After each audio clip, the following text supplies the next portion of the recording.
Foi ele que colocou João Batista em destaque, mas foi ele que depois tirou João Batista e ele saiu à francesa para colocar Jesus em destaque. Seus coetâneos lhe procuraram dizendo: João, não dá certo isso, tu era o cara, só tu pregava, todo banner só tinha tua foto, agora chegou este aí, Nazareno, e só dá o nome dele.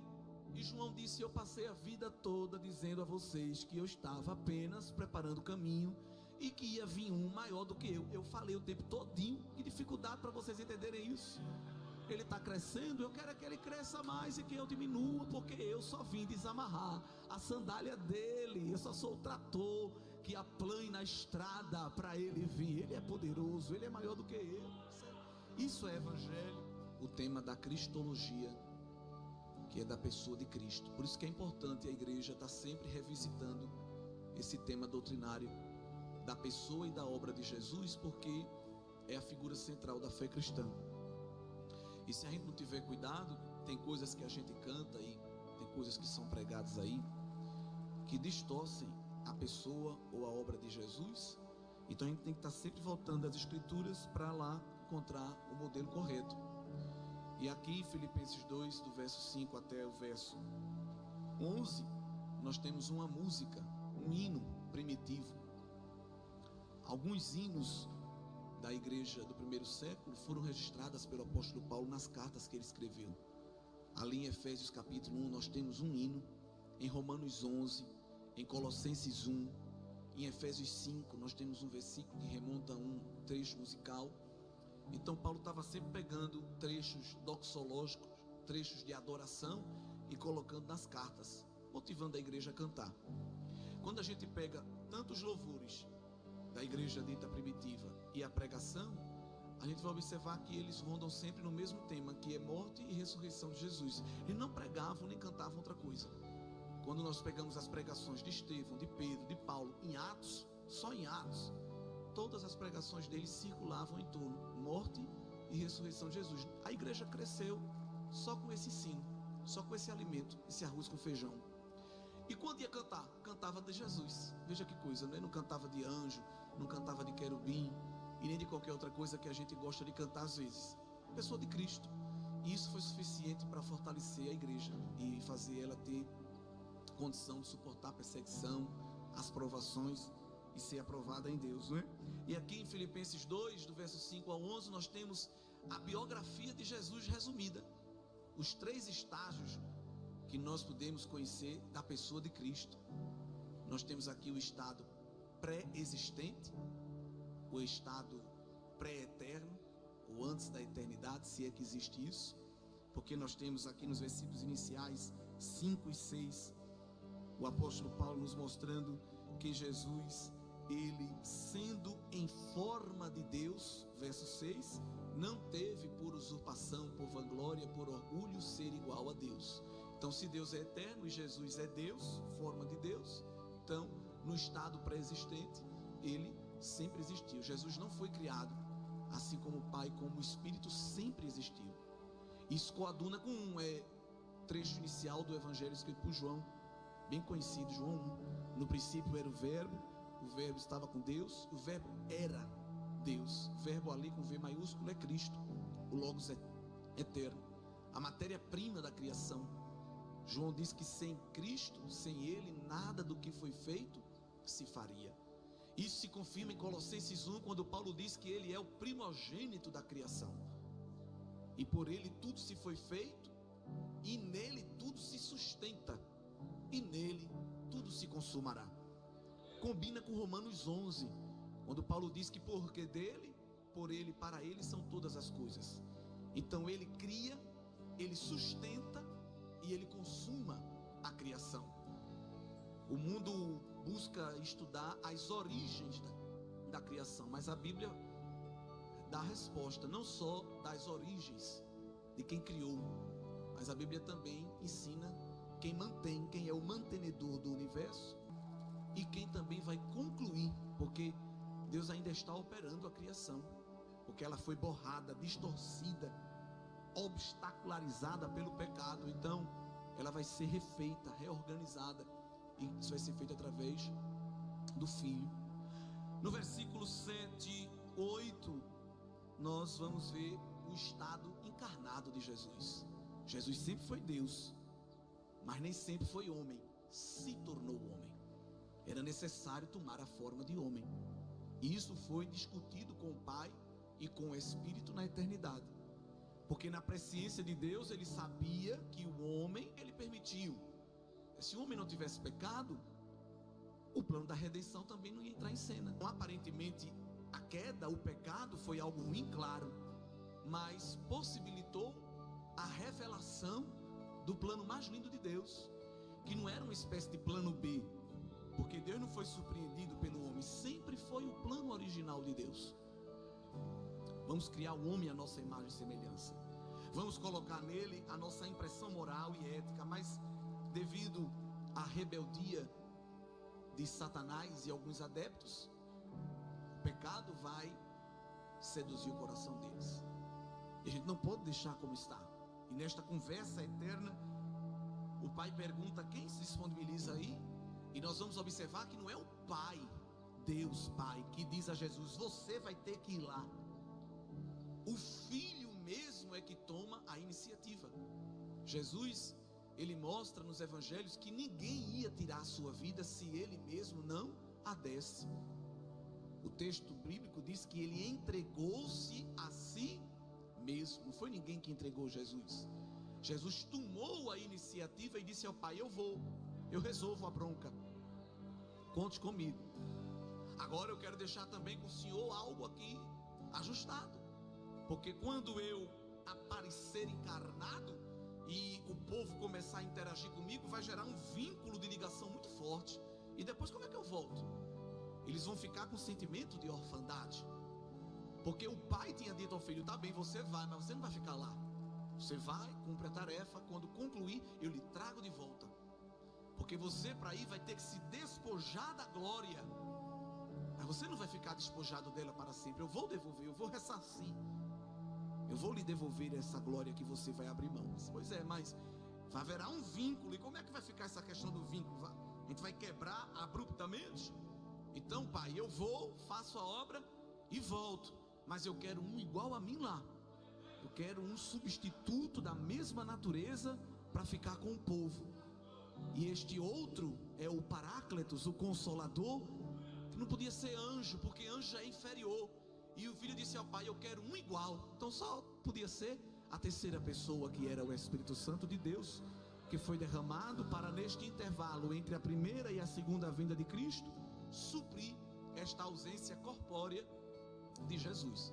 Porque o verso de número 9, 10 e 11 nos mostrará o último estado de Jesus, que é o que ele está agora, o estado exaltado, não é isso?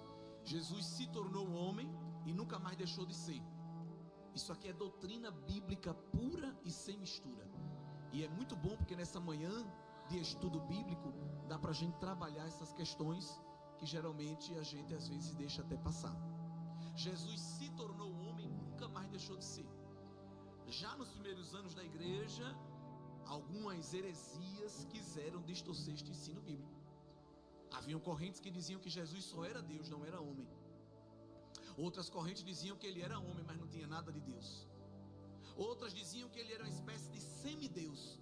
Quando ele se tornou homem, ele perdeu um pouco da sua divindade. Jesus não perdeu nada da sua divindade, nada da sua onipotência. Ele perdeu da glória. Porque o verso de número 5, Paulo convida a gente a ter o mesmo sentimento de abnegação e de renúncia que Jesus teve. Porque não é fácil o que Jesus viveu. O verso 6 diz que ele tinha por forma a forma divina, mas ele não teve por vanglória, não teve por orgulho. Há uma tradução que eu gosto que diz que ele não considerou sua existência numa forma igual a Deus como algo a se apegar. Nós nos apegamos a cargos, sejam eclesiásticos ou seculares, nos apegamos a posses, às vezes uma roupa, um sapato.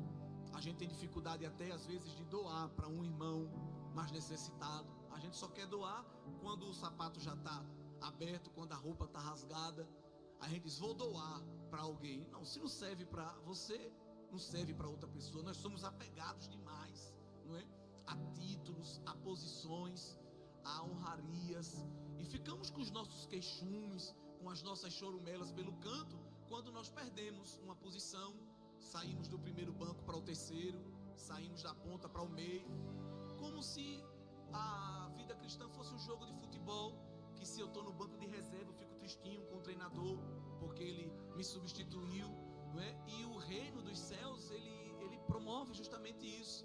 Uma hora coloca pessoas em destaque, outra hora, não é o diabo não, é Deus mesmo, coloca alguém escondido, não é o diabo, Deus, ele faz isso. Uma hora ele bota lá em cima, outra hora lhe apraz colocar lá embaixo, uma hora ele faz o nome de alguém estar falado em todos os lugares, outra hora ele obriga, naturalmente ele promove um esquecimento geral, e a pessoa fica culpando os outros, me esqueceram, me desvalorizaram, mas é o próprio pai que faz isso, não é? Ele fez com o filho tomou essa posição, por que é que nós não podemos tomar?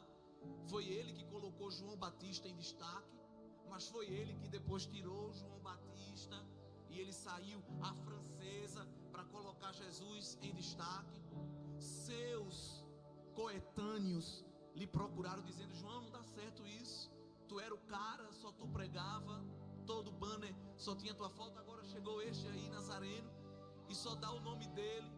E João disse: eu passei a vida toda dizendo a vocês que eu estava apenas preparando o caminho e que ia vir um maior do que eu. Eu falei o tempo todinho, que dificuldade para vocês entenderem isso. Ele está crescendo, eu quero que ele cresça mais e que eu diminua, porque eu só vim desamarrar a sandália dele, eu só sou o trator que aplana a estrada para ele vir. Ele é poderoso, ele é maior do que eu. Isso é evangelho. E Jesus estava no ápice, no topo, não tinha mais para onde ele subir, porque ele estava no topo. O diabo, que era um anjo, estava numa posição intermediária e olhou para o ser de Deus e quis aquilo que Deus tinha. Se rebelou, porque queria para si uma glória que nunca poderia ter. Qual foi a pena dele sumária? Foi expulso do céu. Jesus disse que viu ele cair do céu como um raio. E alguém diz: nossa, mas por que Deus fez isso? Não teve uma segunda chance? Porque os anjos, eles recebem um juízo mais severo do que os homens. Por quê? Porque aos anjos foi otorgado um grau de revelação maior que o nosso. Eles veem o que a gente não vê, eles ouvem o que a gente não ouve. A gente só tem um grau de revelação limitado. Os seres angelicais estão vendo Deus face a face, então eles não podem errar, porque eles têm um nível de informação perfeito. Então o diabo tomou a iniciativa, mesmo com toda a revelação que ele tinha à sua disposição. Ele tomou a iniciativa de pecar. Por isso a decisão de Deus foi sumária. Por querer ser igual a Deus, caiu do céu. Já o filho foi ao contrário. Mesmo sendo Deus, quis tomar a forma de criatura. Então nós vamos ver o diabo como criatura querendo ser divino, e nós vamos ver Jesus sendo divino querendo ser criatura. E aí Jesus não cai do céu, Jesus desce do céu, porque cair é um ato involuntário, descer é um ato voluntário. Uma coisa é cair da escada, outra coisa é descer a escada. O diabo caiu porque queria ser Deus, Jesus desceu porque queria ser homem. Tudo isso por amor. Então, se eu chego num culto e o pastor disse que é para eu ficar à vontade, os irmãos sabem, Deus me usa mais de uma maneira doutrinária, tá bem? Eu sei que depois vai ter o pipoco e outros momentos, mas eu queria esmiuçar essa vacina de Deus aqui nesta manhã. Depois vocês marcham e fazem outras coisas, mas vamos comer assim só essa papinha amassada que é importante. Se eu, quando chego num culto e sento na posição que a minha irmã está, mas por algum motivo logístico alguém pegou esse lugar e me foi dada a segunda cadeira, se isso é suficiente para eu mudar de congregação, pedir carta de mudança, dizer que no ano que vem não formo, eu sou o mais miserável de um cristão. Eu sou mesquinho, eu sou medíocre, eu sou um pedaço de caco podre que ainda não foi tratado pelo oleiro. Eu não aceito, eu só quero se for na frente, eu só quero se for o primeiro. Era bom que Jesus dissesse ao Pai: homem, tomar forma de homem, eu não. Porque Jesus, ele não se baixou, ele se rebaixou.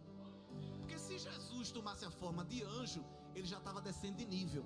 Uma espécie, me permita só essa conjectura, de uma série B. Mas como Jesus tomou a forma de homem, foi logo para uma série D, meu filho, de vez. Você que se acha alguma coisa, Paulo bota a gente no lugar da gente aqui em Filipenses 2, quando diz que Jesus se humilhou tomando a forma de quê? Dessa pessoa que está sentada do seu lado. Foi uma humilhação para Jesus tomar a forma dessa pessoa que está aí do seu lado. Ah, mas você não sabe a marca do perfume que eu uso. Você não sabe a marca do solado do meu sapato. Você não sabe a marca da base que eu passo na minha unha. Tudo pó. Tudo pó. Ele sabe a nossa estrutura. Ele sabe que nós somos pó. Nada mais. É porque ele juntou esse pó com a água da vida, botou o sopro do Espírito, colocou dentro um tesouro, aí tá desse jeitinho bonitinho aí. Mas se ele tirar a água da vida, se ele tirar o fôlego e tirar o tesouro, meu filho, pode botar a marca de bolsa, pode botar a marca de chinelo, pode botar gel no cabelo, pode botar o que for, é um zumbi. Serve pra nada. Serve pra nada. Mas quando ele coloca o invólucro do Espírito e derrama dentro um pouco da graça, pode estar até de havaiana, o cabelo pode não estar com o melhor creme, mas quando alguém olha diz, tem um negócio assim que eu não estou sabendo explicar. Você tem ó o mundo falando, boas energias, boa vibração. A outra puxa de um lado, amassa daqui, passa o reboco e não brilha. Mas quem tem o tesouro dentro do barro, glória ao nome de Jesus, se destaca. Se destaca. Isso é evangelho. Louvado seja Deus. Jesus, verso 7, aniquilou-se a si mesmo, tomando a forma de servo. Se ele dissesse que Jesus tomou forma de servo, já estava bom. Mas ele disse que Jesus, na forma de servo, se fez igual a homem, porque os anjos também são servos. Mas Jesus se rebaixou, porque não foi um servo angelical, foi um servo humano. E para acabar com tudo, se tinha ainda mais um nível para Jesus descer, ele desceu. E esse último nível da humilhação subterrânea de Cristo, digamos assim, está no verso 8. Não bastasse estar na forma de homem, humilhou-se a si mesmo. Não foi o sinédrio judaico, não foi o Império Romano, não foi o diabo. Jesus humilhou-se a si mesmo, tomando o caminho de uma morte de cruz. E a lei mosaica, em Deuteronômio, ensina que quem morresse em cruz era maldito. Então Jesus tomou para si a maldição. É importante salientar que Jesus tinha que vir cumprir o sacrifício por nossas vidas, satisfazendo a ira de Deus. O modo que Jesus ia morrer, tirando a questão espiritual, poderia ser qualquer um, desde que ele morresse numa questão isenta da esfera espiritual. Se fosse para satisfazer a ira de Deus apenas, Jesus poderia morrer de qualquer maneira, entregar o seu corpo, derramar o seu sangue. Mas ele escolhe a morte de cruz para justamente descer ao mais baixo nível moral. Porque uma pessoa no mundo, ela baixa o nível moral pecando, cometendo erro, causando escândalo. Aí a moral dela vai lá para baixo. Mas como é que Jesus ia conseguir descer a moral lá para baixo se ele não ia pecar? Isso é um grande mistério. Porque Jesus ia vir como cordeiro imaculado, sem mácula, sem mancha, sem escândalo nenhum. Então como é que ele ia? Qual era a página que o nome dele ia aparecer de um grande escândalo? Não ia. Então como é que ele ia se humilhar ao mais nível baixo? Escolhendo a morte mais maldita numa cosmovisão judaica. E por isso que Jesus morreu na cruz. É Jesus mostrando que aquele que tinha a maior honra e a maior glória abriu mão de tudo e passou o maior escárnio e a maior vergonha por causa de mim. Como diz o tema, por causa de você, foi por amor. Então se eu peço a um jovem para ele fazer uma oração em praça pública e ele morre de vergonha, não, eu não, pelo amor de Deus. Se dentro da classe um professor lhe faz uma pergunta sobre a sua fé e ele, se pudesse formar um casco de tartaruga e se esconder, meu Deus, não posso falar nada, o que vão pensar de mim? Se nessas oportunidades que tenho para expressar o meu amor a Cristo, eu me envergonho, bom seria que quando Cristo teve a oportunidade de expressar o seu amor por nós, Ele também se envergonhasse, ó Pai. Nazaré, não, Pai, eu moro na região metropolitana da glória, eu moro no bairro do Trono, no Alphaville da revelação da glória excelsa. Morar em Nazaré, me dê pelo menos um condomínio na beira da Galileia, por favor, Pai, tenha misericórdia. Qual é a maternidade que eu vou nascer? A minha mãe vai ter direito a um plano de saúde nacional, prêmio, uma acomodação de um quarto individual, numa estrebaria, Pai, numa manjedoura, ouvindo mugidos e balidos? Não. E qual é o meu meio de transporte? O Senhor vai me liberar um ticket posto, um vale combustível, porque eu vou andar muito a pé, Pai? Não, tenha misericórdia. Eu vou para a região da Palestina, é semiárido, é torrão, é sol caustigante. O Senhor vai me dar algum voucher para as hospedagens? Não, não. Uma vez alguém chegou para Jesus e disse: eu quero te seguir. Jesus disse: meu filho, não venha me seguir, porque vir me seguir não tem lucro. Eu estou pior do que passarinho e do que raposa, porque passarinho tem onde ir dormir no final do dia, e a raposa também, mas o Filho do Homem não tem nem travesseiro para reclinar a cabeça.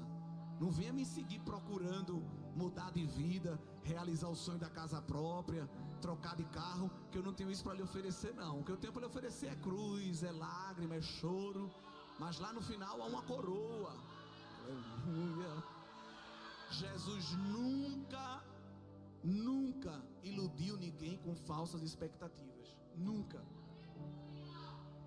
Jesus podia dizer: então, Pai, não quero nada disso, eu quero de volta o que é meu. Não. Tudo de Jesus era emprestado. Já observou? A manjedoura foi emprestada, emprestaram a ele aquela estalagem. Quando Jesus foi ministrar a ceia memorial da igreja, o cenáculo foi emprestado. Para chegar em Jerusalém, o meio de transporte, que foi o jumento, foi emprestado. Tudo na vida de Jesus era emprestado. Nada era dele. Nem aquela cruz era dele, era minha e sua. E a gente emprestou a ele aquela vergonha. Passou todo tipo de vergonha por causa de mim e de você. Às vezes estou falando de coisas práticas, porque isso acontece no dia a dia. Se uma chapinha não pegar, por exemplo, já que estamos com um grupo maioritariamente juvenil, não, eu não posso ir hoje para o culto, de jeito nenhum, desse jeito eu não vou. Por causa disso, enche a mão aí de 2 produtos, passa e pronto, e vem embora. Não, mas eu não achei o tamanho que combina com aquele cinto que foi especial para o congresso, eu não posso ir sem esse cinto. Pode. O que você não pode é perder as vestes de salvação. As outras vestes você pode perder, pode trocar a cor, mas Zezinha vai dizer que eu não estou combinando. Você tem que combinar é a sua alma com a de Cristo. Isso aqui, meu filho, entendeu? Mas é porque agora tem mídia e a menina passa fotografando. Você tem que preocupar é com a mídia do Espírito Santo, que lhe fotografa toda hora. Quando, eita glória, quando ninguém vê, ele está te vendo. É ele que você tem que agradar, irmão. 3h30 para alinhar um cabelo, e se dobrar o joelho 5 minutos tem cãibra. 2 horas segurando um pente e um secador, mas se ficar 5 minutos cantando medley, ai, dá pra mim não. Tá morto e não sabe. Imagina se Cristo olhasse para a sua rota e dissesse ao Pai: não, Pai, é muita vergonha, é muito opróbrio, é muito desprezo, quero não. O Senhor vai pelo menos mandar uma irmã vendedora da Natura me abençoar com um kit cosmético para eu cuidar da minha pele? Não. Não, porque Isaías 53, que é bem conhecido nosso, se vocês não tiverem nenhum problema em abrir, vale a pena. Isaías profetizou sobre o padrão estético de Jesus. Olha, estético de Jesus foi profetizado por Isaías centenas de anos antes. Se Jesus chegasse num culto aqui, Jesus homem, antes da sua exaltação, ninguém ia correr. Nos dias atuais, ninguém ia correr para tirar uma foto com ele. Nos dias atuais. Se ele chegasse aqui, João Pessoa, Mangabeira, um culto agora, talvez se ele sentasse ao lado de alguém com muita elegância, ia se afastar uns centímetros. Se Jesus se transportasse para esse contexto midiático, que supervaloriza os cosméticos, o reboco, como a gente. Porque Isaías profetizou no capítulo 53 e no verso número 2, que Jesus, ele vinha como uma raiz de terra seca, que se você fizer assim com o pé, ela morre. Não tinha parecer nem formosura, e olhando nós para ele, nenhuma beleza víamos para que o desejássemos. Esteticamente, Jesus não tinha nada que atraísse. Eu até pregando esses dias disse que se Jesus chegasse num círculo de jovens, meninas, nenhum olhar para ele e dizer: eu quero casar com este homem, é o homem dos meus sonhos. Não, fisicamente não. O verso de número 3, Isaías ainda desce mais um nível. Diz que Jesus era desprezado e o mais indigno entre os homens, e os homens escondiam um rosto e não faziam dele caso algum. Então, esteticamente, Jesus não tinha nada para chamar a atenção. A demora era só ele abrir a boca. Agora, quando ele abria a boca, aí as multidões diziam: que homem é este? Que é isso? Que palavra boa! A gente quer ficar perto. Eita glória! Em João 6, o Sinédrio mandou uns capangas prender Jesus. Quando chegaram lá, era esse Jesus sem formosura que estava pregando. Não tinha gravata cintilante, não tinha sapato de couro de jacaré, não tinha terno de lantejoula prateada. Mas quando começou a pregar, quem foi prender? Sentou no banco, começou a dar glória, começou a dar aleluia, recebeu a bênção apostólica e tudo, voltou lá para o covil das raposas do Sinédrio. E quando chegou lá, disseram: cadê ele? Você esqueceu de trazer ele. Não, não é isso não. É que o homem prega demais, você precisa ouvir. O homem fala coisas que ninguém falou, porque o salmista disse que a graça se derramaria dos seus lábios. Jesus não tinha aparência, mas tinha essência. Não tinha vitrine, mas tinha estoque. Não tinha cobertura, mas tinha recheio. Tinha conteúdo. Nós somos a geração da embalagem. A embalagem é bonita. A embalagem é bem que você olha assim: Jesus, o que é isso? É homem ou é mulher? É de bem ou é de mal? É da terra ou é de Marte? Você não consegue nem discernir de tanta coisa que nós temos na embalagem. Mas Jesus tinha uma substância, tinha um conteúdo, tinha um produto a oferecer, que ele era tão simples na sua aparência, que quando Judas combinou de entregá-lo aos algozes romanos, teve que combinar um código, porque Jesus, no meio das multidões, não seria facilmente percebido. Eles disseram: Jesus é aquele que eu dei um beijo na face, aí vocês vão saber que é ele. Foi assim ou não? Porque quando Jesus estava no meio da multidão, fisicamente nada chamava atenção. E é isso que Paulo está dizendo aqui na carta aos Filipenses, que nós devemos ter este mesmo sentimento que havia em Cristo, que não supervalorizou a aparência. Ele tinha a aparência da glória, ele tinha uma natureza glorificada na eternidade, mas abriu mão não da sua divindade nem do seu poder, abriu mão da sua glória para estar no meio de nós. No meio de nós. E Jesus, a prova de que não perdeu a divindade nem a onipotência, que quando ele veio para a terra, continuou mostrando que era Deus com todo o poder. Tinha poder sobre as enfermidades, tinha poder sobre os demônios, demonstrou poder até na natureza. Aí os discípulos não aguentaram, porque quando viram ele falar para enfermo e o enfermo ser curado, ou para demônio e o demônio sair, tudo bem, mas falar com vento, eles nunca tinham visto isso. Falar com água. Até porque Jesus, quando quer, ele quebra as próprias leis fixas que ele estabeleceu na criação. Porque João 3, Jesus diz que ao vento Deus deu autonomia. Que autonomia? O vento sopra aonde? Onde é que o vento sopra? Onde quer. Deus deu na criação ao vento autonomia. Você sopra onde você quiser. A gente não sabe para onde vem nem para onde vai. Deus deu ao vento. Mas Jesus, que é criador, mantenedor e consumador, quando ele quer, ele quebra a própria lei que ele criou. Porque naquele barco o vento estava soprando aonde queria. Aí Jesus levantou e disse: ei, vento, vento, estás muito agitado, vento, cala-te. Que homem é este que manda até no vento e na água? Não era homem, era Deus. E você crê que ele manda na tua casa, que ele manda na tua parentela, que ele manda na tua vida, na tua mente, no teu coração, ele manda no teu futuro. Nós estamos abrigados debaixo da onipotência de Jesus para todo sempre. Glória a Deus. É este sentimento que Paulo quer que não só a igreja de Filipos, mas toda a comunidade dos cristãos tenham, de sorte que haja em vós o mesmo sentimento que houve em Cristo Jesus. Esse Jesus que abre mão de tudo para servir. Em Mateus 10, ou Marcos 10, 45, ele disse que o Filho do Homem não veio para ser servido, mas para servir e dar a sua vida em resgate de muitos. Ele veio para servir. Então, quando eu olho para o irmão e faço um sinal, e ele sabe que eu estou fazendo sinal para lhe pedir alguma coisa, e ele faz que não está vendo, essa pessoa não pode dizer que é um discípulo de Cristo. Não é isso?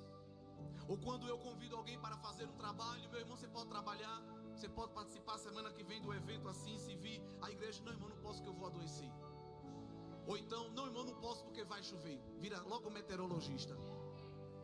Tem gente assim: vou ficar rouco, irmão, não vai dar. Nós não podemos dizer que somos discípulos de Cristo, porque Cristo tinha disponibilidade para o serviço. Tanto que lá em João 13, perto de morrer, viu?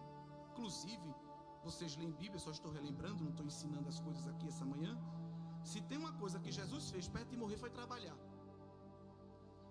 Irmã, cadê você? Faz 3 meses que não veio. Não, porque na última vez que eu fui, quando eu entrei, aquela irmã olhou para mim dos pés à cabeça. Eu estou muito ferida com isso. Meu filho, cadê você? Faz 6 meses que você não vem. Não, porque eu preparei um esboço para dar uma mensagem e o irmão me deu para dar só a saudação de 5 minutos. Estou muito amargurado. É uma cristandade de gelatina, de isopor, qualquer peteleco desfaz. Mas Jesus, perto de morrer, estava dando escola bíblica de obreiro, seminário para líder, visitando enfermo. Veja, podia dizer aos discípulos: olha, estou muito amargurado, olha como eu estou. Está chegando a minha morte, estou para ninguém, estou offline, não aguenta, muita luta. Mateus 26 diz que na noite que foi traído, ele fez o quê? Instaurou a ceia. Podia dizer: Pedro e João, assume aí o culto, olha como eu estou, me dá um Rivotril, tenho condição para nada. Perto da morte, mas trabalhando. Perto da morte, orando. Perto da morte, servindo. E você está muito melhor que Jesus e às vezes não quer fazer nada para Ele. Temos que fazer muito mais. Está bem vestido, está bem arrumado. Eu estou pregando aqui, estou sentindo o cheiro do almoço, já estou pensando na comida. Jesus tem visitado a nossa mesa, visitado o guarda-roupa, tem nos calçado, tem nos vestido, tem nos dado família, tem nos dado amigos, tem nos dado estudo, tem nos dado ouro, prata, leite, mel, tanta coisa boa. O que é que nós podemos fazer para Ele? E hoje você quer irritar algumas pessoas, crente, diga para ela que ela tem que congregar e diga para ela que ela tem que trabalhar para Jesus. Eles não suportam. Você disser para um crente hoje: tem que congregar, ele diz: isso para muitos é uma afronta. A igreja sou eu. Não existe igreja assim. Eu e Cristo, a igreja somos nós, é uma coletividade. Tem que trabalhar para Jesus. A salvação não é pelas obras. E eu estou falando que é pelas obras. Eu estou dizendo que tem que trabalhar. Não é trabalhar para ser salvo, mas é trabalhando, demonstrando que é salvo. Porque tem uns que pediu a Cristo uma rede e está se balançando lá cantando Maranata, Maranata, vem logo Jesus, vem logo que eu quero ir para o céu descansar. O céu não é lugar de descanso. O céu não é lugar de descanso. No céu a gente vai trabalhar também. Agora não é trabalhar para arrancar pessoas do pecado, para pregar a palavra, para visitar enfermos. Qual é o tipo de trabalho que nós vamos ter no céu? Apocalipse 22. Tem gente pensando que o céu é um resort.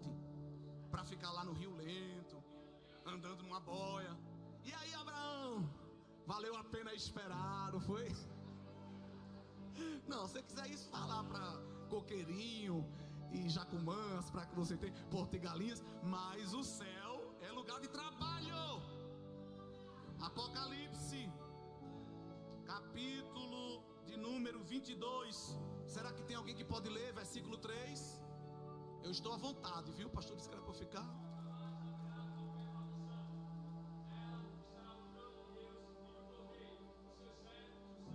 Obrigado, amado. Essa palavra aqui, os seus servos servirão, no original não significa uma ação pontual, não. É uma ação contínua para a eternidade. A gente hoje tem que fazer um congresso 2 dias, 3, porque se fizer 5, o pessoal faz rodízio. Eu vou no primeiro, tu vai no segundo, tu me rende lá, porque eu só vou ter força para ir no 3º dia. Aí eu te rendo e tu vai no 4. Aqui é uma bênção que tem culto manhã, tarde e noite. Tem lugar que não pode mais não. Que é isso, irmão? Isso é fanatismo. Aonde é que a criatura vai chegar para Jesus na eternidade e dizer: Senhor, dê um pause. A gente está cultuando desde 6 horas da manhã. Já deu 6 horas da manhã e culto, e glória, e aleluia. Qual é a hora que a gente vai se banhar no rio da água da vida? Nenhuma.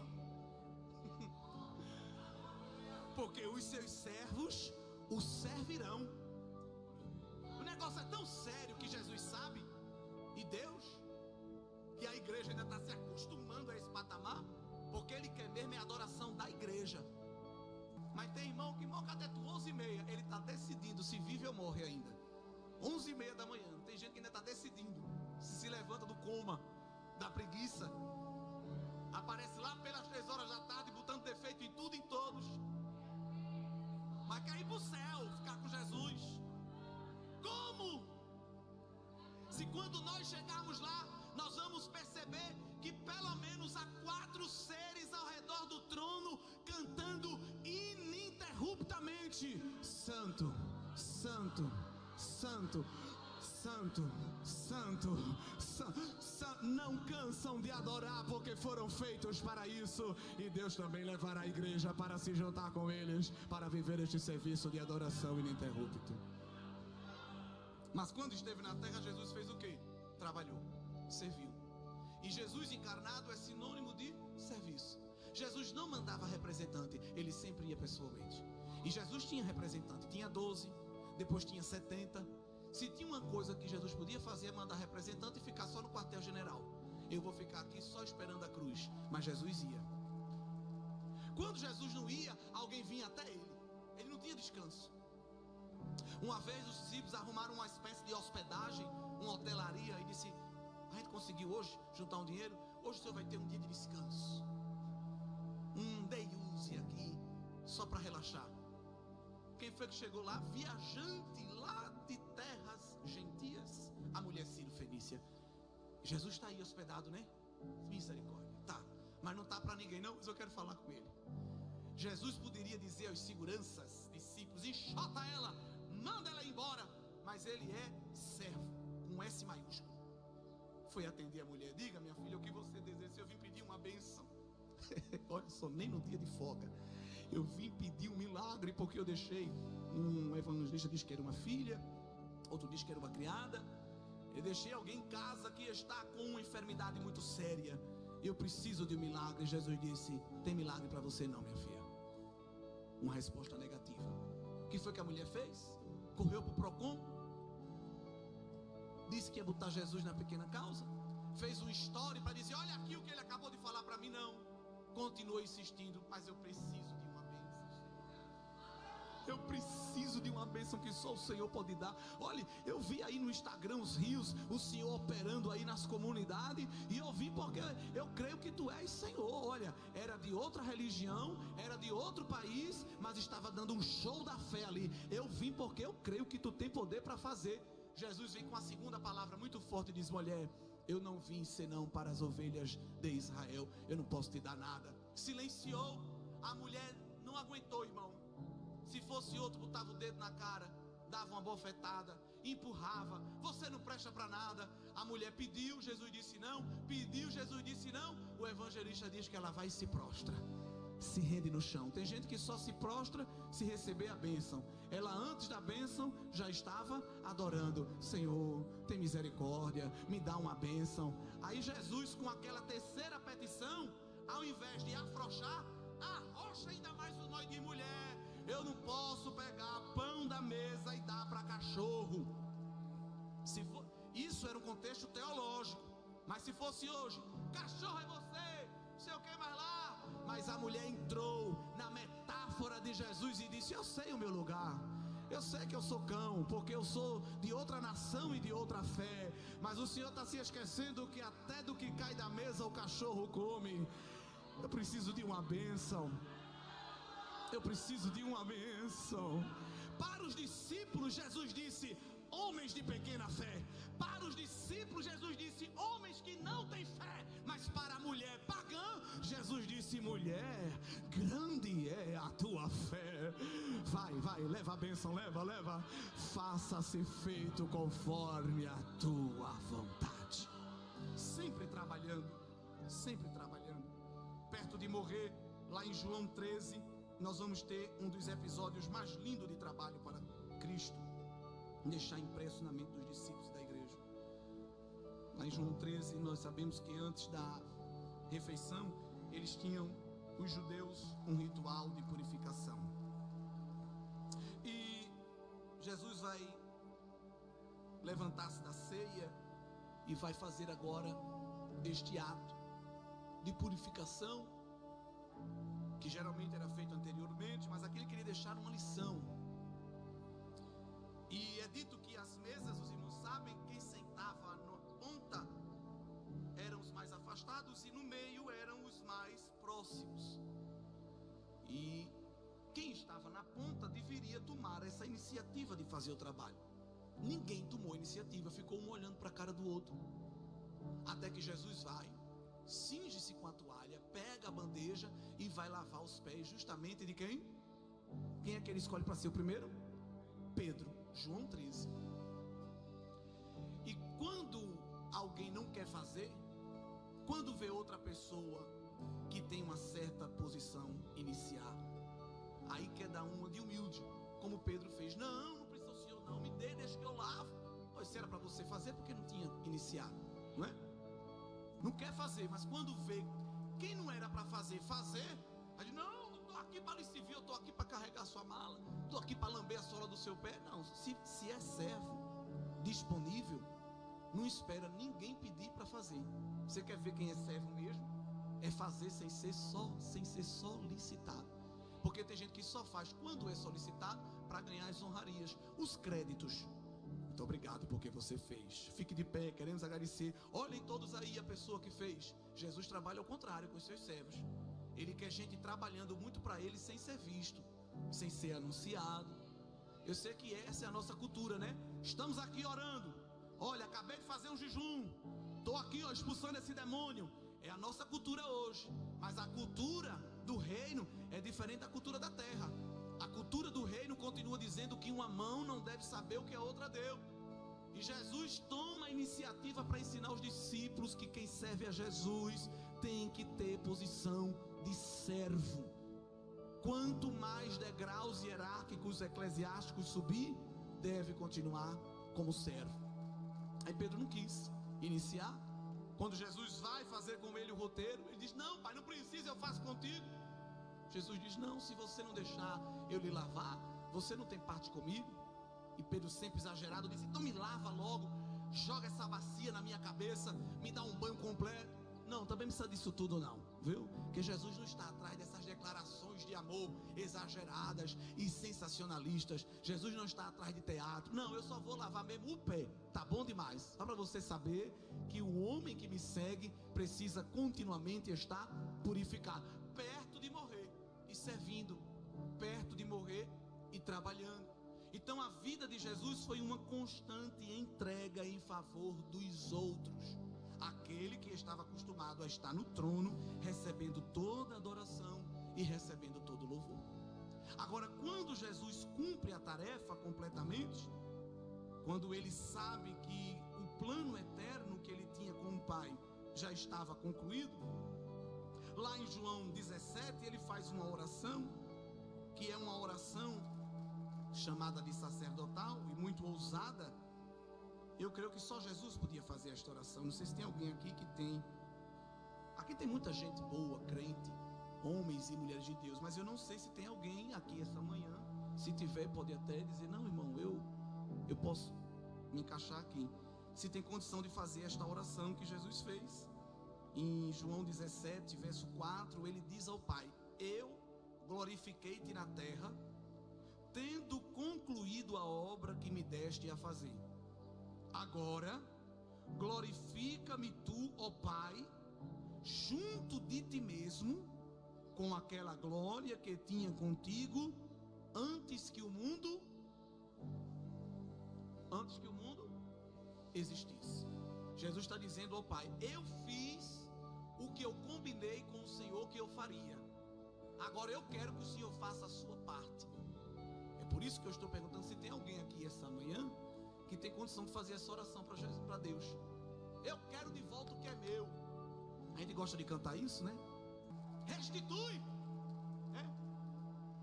Será que tem alguma irmã de oração, algum obreiro? Eu já quero dizer aos irmãos que eu mesmo não tenho condição. Se tem algum jovem, algum músico, algum cantor aqui que diz: não, eu posso ficar em pé e dizer ao Pai: o que era para eu fazer para ti, está feito, me dê minha parte. Não tem ninguém nessa multidão, nessa linda multidão, não tem. Mas Paulo quer que a gente desenvolva o mesmo sentimento de Cristo, que é o sentimento de quê? De tarefa completa. Tem um na terra que chegou a esse nível. Paulo, quando estava perto de morrer, não ficou correndo às pressas para tentar fazer o que não tinha feito, não. Escreveu uma carta dizendo: a minha carreira está completa, eu guardei a minha fé, eu cumpri o meu ministério, e agora eu estou como um copo prestes a ser derramado como oferta de oblação. Eu estou prestes a ser derramado como oferta líquida. A minha vida, Timóteo, está só uma gotinha, olha. Eu já vou embora. Mas o que era para eu ter feito, eu já fiz. E só estou esperando, ele pôde dizer isso, a coroa que me está reservada. Não só para mim, mas para todos aqueles que amam a vinda do Senhor. Então Paulo chegou nesse nível de Jesus, de ainda em vida dizer: completei o que Deus confiou para mim fazer. A maioria de nós ainda está tentando completar. Existe um grupo que ainda está tentando descobrir o que é que Deus quer que ele faça. Porque se você for para as redes sociais, nessas caixinhas de pergunta, o que mais tem é: irmão, qual é o meu chamado? Mas como é que eu vou saber qual é o seu? Por que é que a gente não sabe o nosso chamado? Porque a gente não está perto de quem chama. Se a gente ficar perto de quem chama chama direitinho e não deixa dúvida. O problema é que a gente não está perto dele na palavra, não está perto dele na oração. Aí fica procurando os gurus da internet. Qual é o meu chamado? O que é que Deus quer para mim? Procura uma vigília, procura uma consagração, um ciclo de oração. Bota a tua face no pó e fica lá, derramando tuas lágrimas. Deus, eu quero saber o que tu queres de mim. O que é que tu queres que eu faça? Eu não quero ser mais um no meio da multidão. Tu quer usar minha mão, meu pé, minha voz, minha mente? Onde é que tu queres me encaixar? Que ele vai marcar um encontro pessoal. Ele não vai mandar recado, ele vai pessoalmente. Porque quando ele chama, ele vai pessoalmente. E ele vai dizer o que quer. Ele não vai mandar recado, ele vai pessoalmente. Como ele foi para Jeremias, como ele foi para Isaías, como ele foi para Ezequiel. E tudinho, quando recebeu a presença dele, a pancada da glória foi tão grande que caiu no chão. Hoje, quando a gente recebe a glória, a gente pula. Dizem, né, que quando recebe a glória, é muita glória, pula. Mas na Bíblia, todo mundo que recebe uma pancada da glória, pá! Porque o que é que significa a glória no hebraico? Peso. Peso.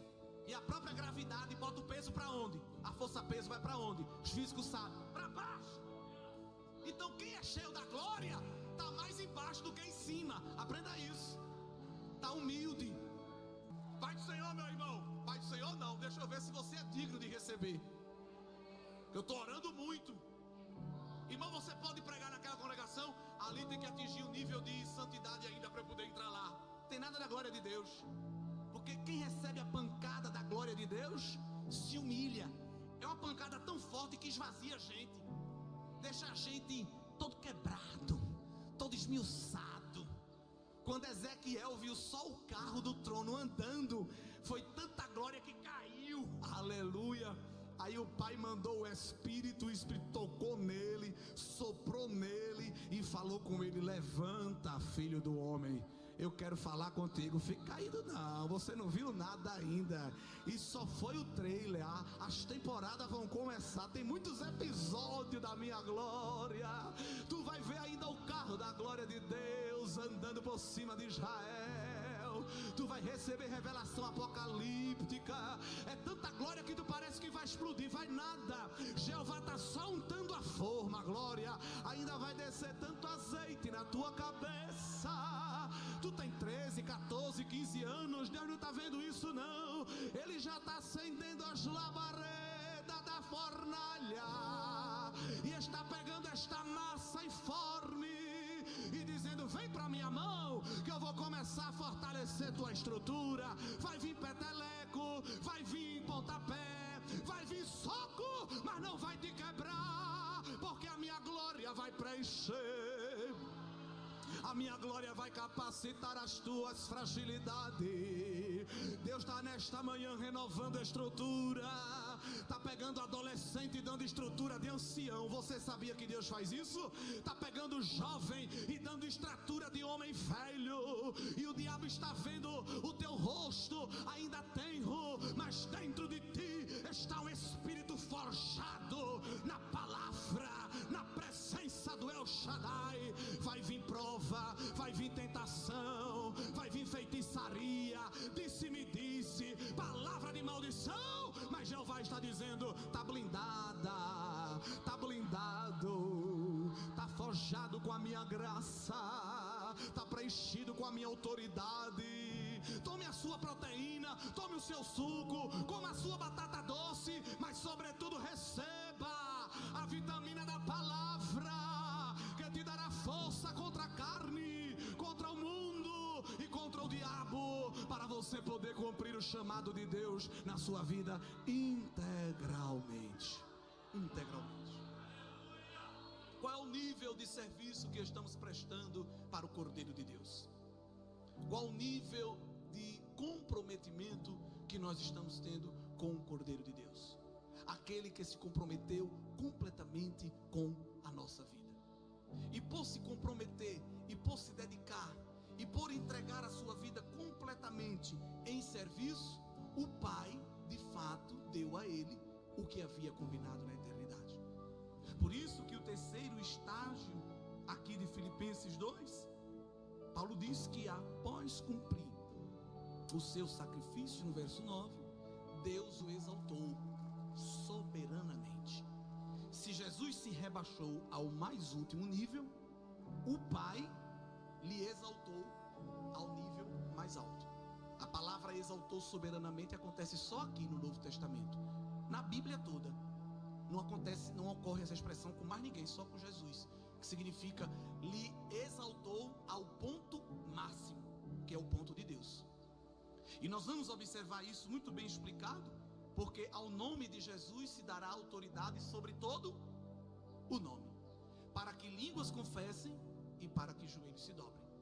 E isso não é historinha, isso é Bíblia. Quando a gente pega os Evangelhos e Apocalipse, a gente vê como isso está muito bem encaixado. Nos Evangelhos, nós estamos vendo Jesus humilhado. Em Apocalipse, Jesus exaltado. Nos Evangelhos, o Jesus encarnado revela todo o cumprimento da humilhação. Em Apocalipse, o Jesus exaltado revela todo o cumprimento da glorificação. Nos Evangelhos, Jesus é o Cordeiro que foi morto. Em Apocalipse, ele é o Cordeiro que reviveu. Nos Evangelhos, nós vamos ver Jesus montado no jumentinho na entrada triunfal. Em Apocalipse, veremos Jesus montado num cavalo branco, no seu retorno glorioso. Nos Evangelhos, nós vamos ver Jesus recebendo uma coroa de espinhos que lhe fez sangrar. Em Apocalipse, na redenção final, Jesus tem uma coroa com muitas pedras e diademas preciosos. Nos evangelhos, Jesus está dizendo que tem sede e estão lhe dando vinagre.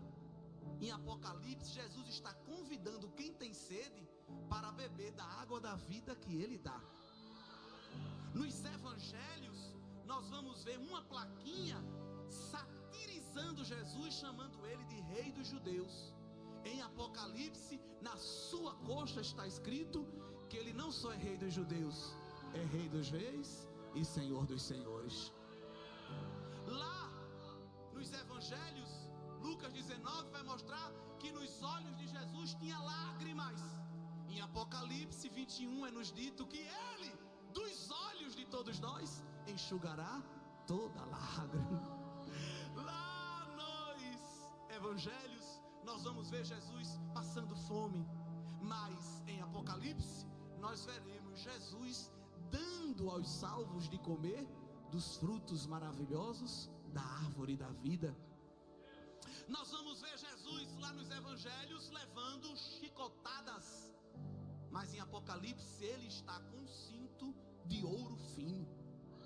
Lá em evangelho nós vamos ver Jesus tendo as suas túnicas rasgadas. Em Apocalipse nós vamos ver Jesus com vestes talares de linho precioso, veste de rei. Louvado seja o nome do Senhor. Em evangelho, o rosto dele está desfigurado, cheio de hematoma. Os pés dele e as mãos estão perfurados pelos cravos. Em Apocalipse, a mão dele tem 7 estrelas. O pé não tem podóloga que faça aquilo. É como latão e como bronze reluzente e polido. Louvado seja o nome do Senhor. Lá nos evangelhos é o cordeiro servo. Em Apocalipse é o cordeiro rei. Lá nos evangelhos é o cordeiro súdito diante do Pai. Lá no Apocalipse é o cordeiro Senhor que está descendo para consumar o plano da redenção. Lá nos evangelhos é perfurado com uma lança. No Apocalipse ele vem com vara de ferro para reger as nações. Lá no evangelho nós vamos ver Jesus sendo julgado injustamente pelos homens.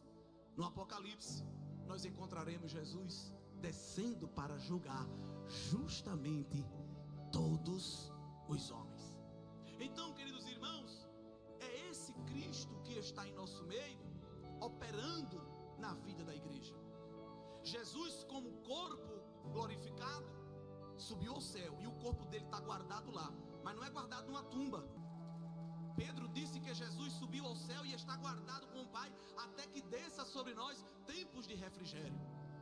Então Jesus não está numa tumba, ele está sentado no trono do lado do Pai, cheio de autoridade, porque o Pai devolveu a ele toda a glória e reafirmou a ele toda a autoridade sobre todas as coisas. E de vez em quando Jesus demonstra essa autoridade, respondendo às orações da igreja. Porque tem um mistério com Jesus, que ele faz o oposto dos outros. Como rei e como sumo sacerdote. Como rei, um monarca, ele sempre fica sentado. Quando ele quer expedir uma decisão, ele só estende o cetro. Um rei não fica em pé, ele sempre sentado fica dando as suas decisões. O Salmo 110, o pai profetiza para o filho: disse o Senhor ao meu Senhor, assenta-te à minha direita, até que eu tenha posto os teus inimigos por escabelo dos teus pés. Banquinho para descansar o pé. Deus vai fazer os inimigos de Jesus como banquinho para ele apoiar o pé. Então, enquanto isso não acontece, Jesus está sentado à direita do Pai. Como rei, os líderes humanos precisam gritar muito para ser visto. Jesus, como rei, resolve tudo sentado. Pode resolver sentado, mas ele é tão especial que de vez em quando faz questão de ficar em pé. Porque para ouvir a oração da igreja e responder, basta ele se inclinar. O texto poético diz que ao se inclinar ele ouve. Mas ele diz que por causa da opressão do pobre, do gemido do necessitado, eu me levantarei agora, diz o Senhor. Se levanta e se levanta. Quando Estevão, primeiro mártir, em Atos 7, estava posto a ser apedrejado pelo sinédrio e morrer, o que foi foi que Jesus fez? João 7, ou Atos 7 diz que Estevão viu o céu aberto, viu o Pai sentado no trono e viu o Filho aonde? Onde foi que o Filho estava? Em pé, à direita do Pai. Jesus fez questão de ficar em pé. Ele podia mandar anjo, mas ele fez questão para recepcionar o primeiro herói da igreja, o primeiro mártir. Vem, Estevão, vem, tu tá vindo para ficar comigo, de pé. Paulo, Jesus chamou para vir vê-lo, porque Paulo, de maneira, se fosse hoje, Paulo ia gravar live, ia tirar selfie para mostrar a todo mundo, pela questão midiática. Mas Paulo foi ao terceiro céu e não disse nem que era ele, disse que era um outro homem. Mas todos nós concordamos que era ele mesmo. Então, para Paulo, Jesus disse: vem cá, dá uma olhada, só o trailer do que está te esperando. Para João foi melhor ainda, porque Paulo, Jesus disse: venha cá. Para Estevão, Jesus disse: estou aqui, a gente vai se encontrar. Mas para João foi mandado para uma ilha de exílio como prisioneiro de alta periculosidade, que era a ilha de Patmos, porque Domiciano, imperador romano, não suportava João com aquele jeitinho dele manso, calmo. Quando pregava, as multidões se convertiam. Então ele era prejuízo para o império. Prende em Patmos, que lá ele não vai ter comunicação com ninguém. Pode até morrer quando desembarcar na ilha, que as feras selvagens ficavam ali e devoravam muitos prisioneiros ao chegar. João escapou, ficou preso. Eu creio que Jesus pediu permissão ao Pai. Disse: Pai, eu sei que eu tenho que ficar aqui até se cumprir os tempos de refrigério. Ele só desce para buscar a igreja. Ele subiu e desce nas nuvens para buscar a igreja. Jesus com corpo glorificado. Mas para João, ele abriu um parêntese na ilha de Patmos. E porque ele pediu ao Pai: deixa eu ir pessoalmente, porque ele vai ver muita coisa aqui do céu, mas deixa a gente mostrar que a gente está com ele também. Foi quando João viu aquele estrondo. Isso é tremendo, porque a gente, quando ouve os estrondos, sai correndo com medo. Mas João, quando viu o estrondo, ele sabia que o estrondo era algo espiritual.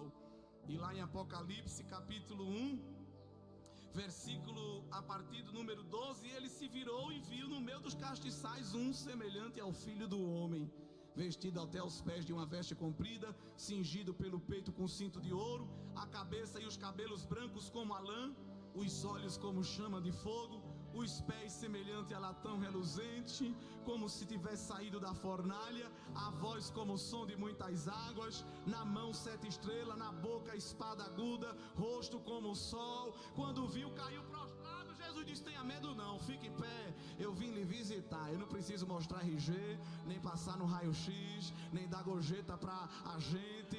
Eu vim lhe visitar. Levanta, porque a revelação vai começar a descer.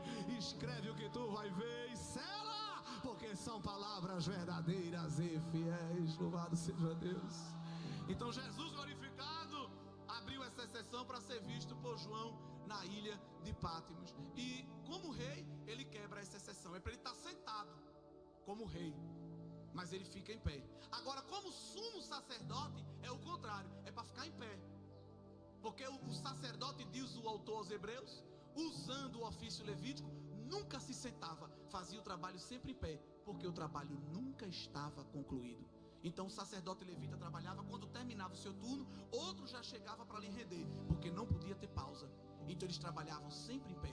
Mas o autor sagrado aos Hebreus diz que Jesus, tendo concluído a oferta completa que ele deu, como sumo sacerdote eterno segundo a ordem de Melquisedeque, ele se sentou. Então isso para o culto levítico é um escândalo. Ei, está sentado por quê? Não acabou o trabalho não. Aí eu diz: ei, você está pensando, está falando com quem? Eu não sou da linhagem de Arão não, eu sou da linhagem de Melquisedeque, eu sou de outra linhagem. A minha não é a genealógica, a biológica, a minha é eterna. Eu estou sentado porque eu concluí o trabalho. Eu estou sentado porque o meu sacrifício foi tiro e queda. E também porque ele está sentado para de vez em quando cochichar umas coisas no ouvido do Pai. Mas não é cochichando, falando da vida dos outros não. É cochichando como intercessor. Esse é tremendo. Aleluia. Porque o Pai sabe de tudo, assim como o Filho. Mas às vezes, quando nós estamos com as nossas lutas, as nossas dores, as nossas guerras, é o Filho que cochicha do lado do Pai. Vamos ter misericórdia dele, Pai. Vamos ter misericórdia dela, glória. Tu crê que o Filho cochicha e dialoga com o pai acerca de ti, algumas intimidades. Eita Deus, tem gente que cochicha da gente, né, por aqui e por ali, mas o filho conta segredos ao pai, aleluia, acerca da gente. Glória a Deus. Não te preocupa quando tu vê duas pessoas na esquina falando de tu, não. O filho e o pai está falando de você agora, aleluia. E o espírito não quer ficar de fora, aí entra nesta relação com gemidos inexprimíveis e diz ao pai: eu também quero entrar, aleluia, nesse manto de mistério. Olha, eu vim agora de lá da igreja, a tua filha está lá, Senhor, te adorando, o teu filho está lá te exalçando, e eu trouxe aqui os gemidos da adoração. Aí os anjos veem isso e diz: vamos ficar de fora também não, pega as taças de ouro que está no trono, glória, não é tapaué não, não é caixa paque do correio não, é taça de ouro. Pega esse recipiente santo e vamos lá em Mangabeira, vamos colher lágrima de crente. Glória, abre a tua mão, está descendo resposta. Deus está aumentando o nível de intimidade aqui na tua vida. Tu crê? Ele está aumentando a comunhão espiritual e está abrindo a tela do céu e está dizendo: oração vai subir e resposta vai descer, clamor vai subir e estrondo de glória vai descer. Aonde tem um coração quebrantado, aonde tem uma alma derramada, eu vou vir pessoalmente para fazer uma visita, assim diz o Senhor Jesus nesta manhã. Este congresso vai terminar como festividade, mas a chama da comunhão que está acesa, ela vai continuar. E durante estas semanas, Jesus vai vir fazer visitas pessoais em casa de crente. Glória, é palavra profética aqui nesta manhã. Ele vai vir visitar algumas ilhas de Pátimos. Tem crente aqui ilhado, tem crente aqui que foi encaixotado no estreito e alguém disse: depender de mim você não sai daqui. Mas Jesus está pedindo permissão ao El Shaddai. Glória, meu Deus do céu, e está dizendo: pai, deixa eu ir lá, deixa eu ir lá, porque eu tenho que resolver para ela. Eu não vou mandar anjo não, eu não vou mandar querubim não, eu irei. Olha ele vindo sobre os montes, olha ele saltando sobre as montanhas, olha ele abrindo o caminho, olha ele tirando o obstáculo. Ele vai chegar dentro da tua casa sem bater na porta, vai pegar a chave que está na mão do valente e vai dizer: vai embora, saia, porque a casa é minha, a parentela é minha, a mente é minha, o coração é meu. Assim diz o Senhor da igreja. Diz para o teu irmão: estás preparado para a visita? Pergunta aí a ele. Ou tu vai ser como Tomé, que vai estar distraído e não vai ver. Glória. Mas fica no altar que Jesus vai atravessar a porta. Ele está vindo com providência, ele está vindo com livramento e ele está vindo com bem-estar espiritual. Há uma opressão querendo se instalar na tua mente, mas ele é cordeiro que também é leão. E quando ele brada, abala as estruturas do mal e põe o inferno para recorrer. Que Deus nos abençoe.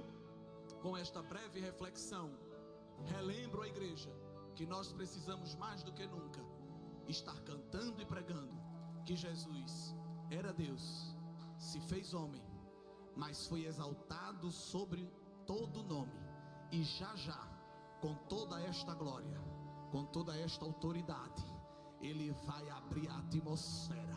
Glória. Eita Deus. Andar sobre a face. Quem luta por título e por cargo, com teu apego tu vai ficar. Mas quem já tem o sentimento de Cristo desapegado, glória a Deus, é um olho na terra e um olho na nuvem. Alguém diz: é doida. Eita glória. Eita, essa menina é toda espiritual. Não, eu sou crente, eu estou agora outra cidadania. Esse irmão parece que é aéreo. Eu não sou aéreo não, meu filho, eu estou em outro nível, eu sou celestial, é mais alto ainda.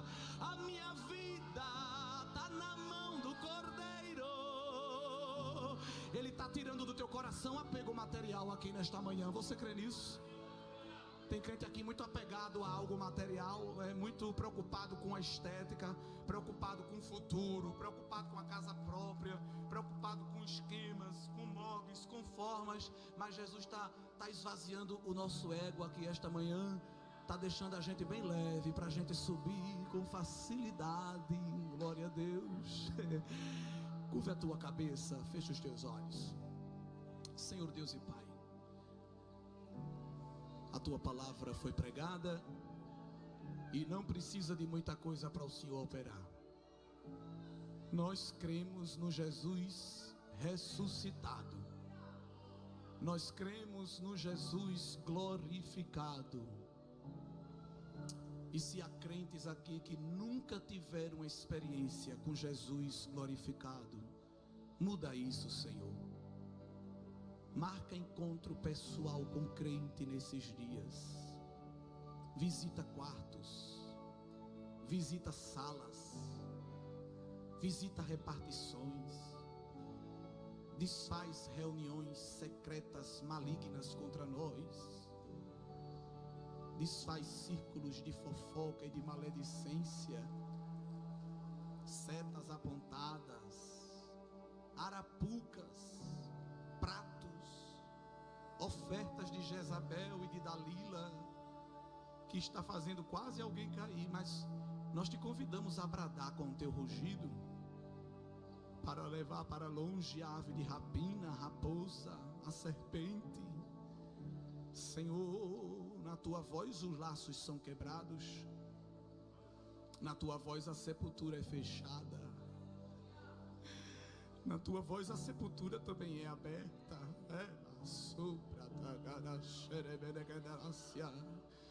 O Senhor dá a ordem e a enfermidade sai, mas o Senhor também dá a ordem e ela chega. Quem impede? Os vírus te obedecem, as bactérias. Senhor, o vento, o fogo, a água, o Senhor manda o céu abrir, Ele abre. O Senhor manda fechar e Ele fecha. O Senhor dá ordem às montanhas, às placas tectônicas, aos vulcões, os governos, os presidentes, os judiciários, os executivos, os legislativos, os militares, os demônios debaixo da terra, em cima da terra, no meio dos ares, os poderes visíveis, os invisíveis, os poderes de dentro e de fora. Senhor, quem pode resistir ao teu comando? Quem fica de pé diante do teu brado? Quando tu falasse com Paulo, ele não suportou a tua glória. Quando tu falasse com Senaqueribe, ele deu marcha ré. E ele gritava, dizendo para Ezequias: ninguém vai livrar. Quem é o vosso Deus? E tu dissesse: eu vou mostrar a ele quem é. Um anjo, um anjo mostrou o teu poder e o teu senhorio. Mostra, Senhor, o teu senhorio nesta igreja. Mostra o teu senhorio nesta cidade. Mostra o teu senhorio neste país, que está uma bagunça, que zomba do teu nome. Nós cremos, Senhor, que tu és Deus e queremos entronizar-te aqui nesta manhã. Toma, Deus, a nossa voz, que não seja a nossa, seja a tua. Esse espírito de prostituição, Deus, que está querendo tomar este irmão, este espírito de luxúria que está querendo algemá-lo, eu te denuncio e te repreendo agora, Satanás. Então não vai tomar parte dos órgãos deste moço. Ele é santificado para uma grande obra.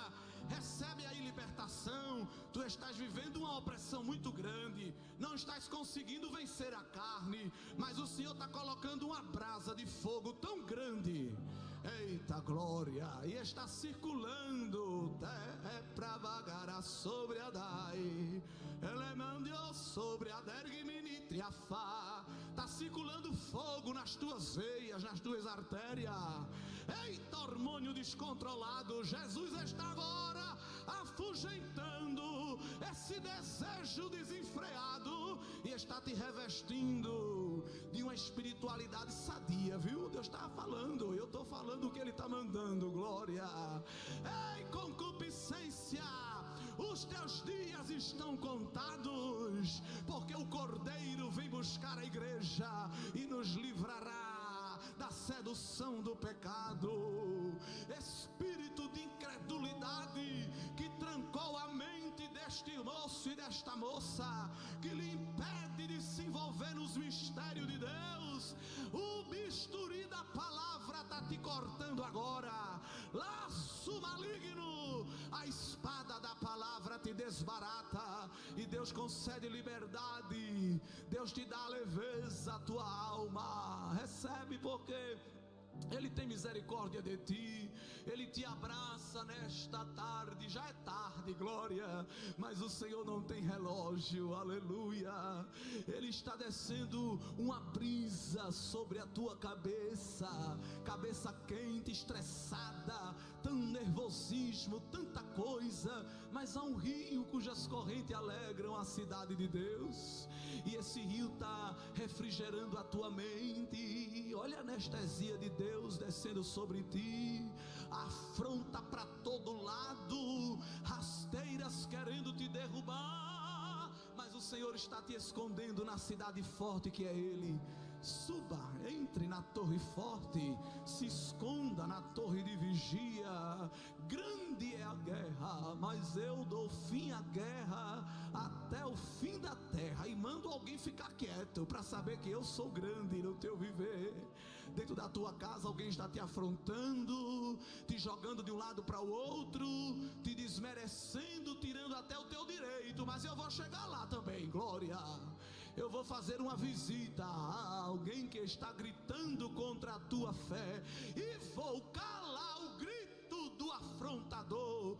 Assim diz o Senhor Jeová: estou colocando um cântico novo na tua boca, vou te tomar nos meus mistérios dentro da tua casa, aleluia. O diabo quer tomar lá a dianteira, mas eu vou mostrar a ele que o meu espírito é maior. E dentro da tua boca eu coloco os meus mistérios e digo a você: abra a boca e fale, porque sou eu que lhe dou esse mistério. Porque quando você fala, ele sai como uma bola de fogo para queimar as arapucas do inimigo, que são invisíveis, você não vê, mas eu vejo. Quando eu mando você cantar dentro de casa, é porque eu quero quebrar corrente. Alguém quer que tu escute rock, MPB, funk, mas eu habito no meio dos louvores, e quando tu canta eu te tomo naquela guerra, ai, e desfaço as armas dos midianitas. Anda sobre a forga. Será que tu tem coragem? Deus está falando: abre a tua mão e recebe uma arma nova.